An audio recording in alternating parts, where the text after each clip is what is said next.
এই যে ম্যাডাম আপনার বাদাম। আরে আপু, এটা কিসের শব্দ হলো? আরে ও কিছু না, মামার হাত থেকে বাটি পড়ে গেছে।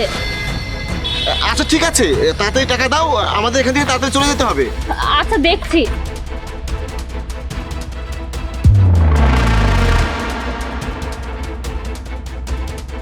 এই আমার কাছে তো টাকা নেই, তুমি দিয়ে দাও। আচ্ছা ঠিক আছে, এই নিন ভাইয়া টাকা। আরে ভাই শোনেন, আপনাকে একটা কথা বলার ছিল। আরে আমি জানি তো তুমি কি বলবা, তুমি বলবা যে টাকা কম হয়েছে আরো টাকা দেন। আরে এরকম কোনো কারণ না ভাইয়া, অন্য একটা কথা বলার ছিল। আরে অন্য কিসের কথা তোমার সাথে আমার? তুমি তোমার কাজ করো, আমাদেরকে যেতে দাও। আরে ভাইয়া শুনেন। আরে ভাই তুমি এভাবে পিছিয়ে পড়ে গেছো কেন? হ্যাঁ ভাইয়া শোনেন, ভাইয়া শোনেন, আজব মানুষ তো, নিজের স্বামীকে ধোকা দিচ্ছে। আচ্ছা বাবু, একটা কথা বলো তো, ওই যে বাদাম কিনে খাইলাম, বাদামটা কেমন ছিল?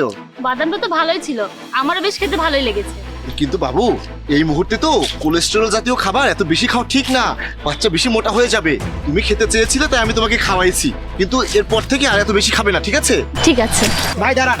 আরে তুহিন, ভালোই হলো তোমার সাথে দেখা হলো, এমনিতেই তোমার বাসায় যেতেছিলাম। আরে বাড়িতে যাওয়ার কোনো দরকার নাই, আমি আপনাকে একটা কথা বলতে আসছি, আগে ওইটা শুনুন। ভাই তোমার যা বলার আছে তুমি বাড়িতে গিয়ে বলো। আসলে আমার বউ তো প্রেগনেন্ট, তাই রাস্তায় বেশিক্ষণ দাঁড়ানো যাবে না, তাই তুমি যা বলতে চাও একটু বাড়িতে গিয়েই বলো। আরে ভাই এইসব না সাইডে রাখুন।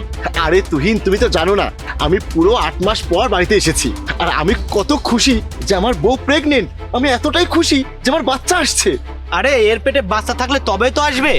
আরে এইসব কি ভুলভাল বলছেন আপনি? আপনি দেখছেন না আমি পুরো 8 মাসের প্রেগনেন্ট। আপনি যদি ওর বন্ধু না হতেন তাহলে এতক্ষণ একটা থাপ্পড় মেরে দিতাম। হ্যাঁ, অপু একদম ঠিক বলেছে, তুমি হুঁশে আছো তো? আরে আমি হুঁশেই আছি, আর আমি আপনাকে এখন যেটা বলবো না সেটা শুনে আপনার হুঁশ উড়ে যাবে। আর ভাবি আপনি কি বললেন? কি হচ্ছে এটা? কি হচ্ছে? এটা বেলুন। এবার হুঁশ উড়ে গেছে আপনার? আর আপনি এটা ভাবছেন তো এটা আমি কিভাবে জানতে পারলাম, আর আপনি স্বামী হিসেবেও সেটা জানতে পারলেন না? তো আমি আপনাকে বলছি, আপনি শুনুন। আপনি যখন আপনার বউকে বাদাম খাওয়াতেছিলেন না, তখন আমি দেখলাম। আরে এটা কি জাহিদ ভাইয়ের বউ? তাহলে কি উনি প্রেগনেন্ট না আর ভাইকে বোকা বানাচ্ছে? ভাইকে তো বলতে হবে।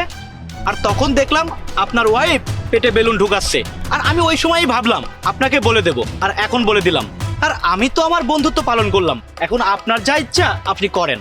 ঠিক বলেছো ভাই, তুমি তোমার বন্ধুত্ব সঠিকভাবে পালন করেছো, পারলে তুমি আমাকে ক্ষমা করে দিও।